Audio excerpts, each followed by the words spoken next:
These are the faces of homelessness, an epidemic that continues to strike the city of Baltimore throughout the years. This crisis has seen no limits, and its effects have been felt citywide as Average Joe and the former CEO find themselves without a home and hungry. In 2009, nearly 3,000 individuals suffered from homelessness and hunger in Baltimore City alone.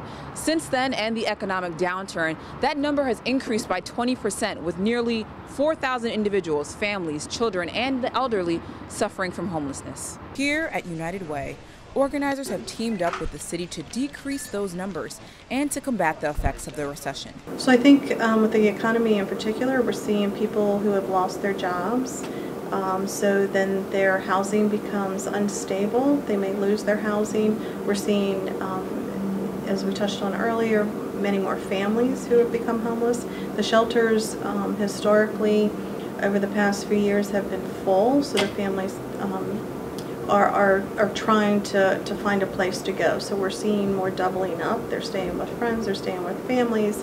And the 10-year plan and the city, by bringing together all stakeholders who are interested in solving this problem, are really looking at ways that we can address this kind of surge in family homelessness. When we spoke with Monique Baker and William Johnson, they agreed that this economy has pushed their families into the street with no place to call home or turn to for refuge. My experience, since I have my daughter, it's not a lot of shelters in Baltimore City where I can go at with Miracle.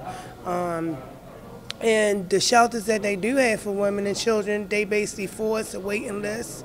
I even have experience going to the emergency room.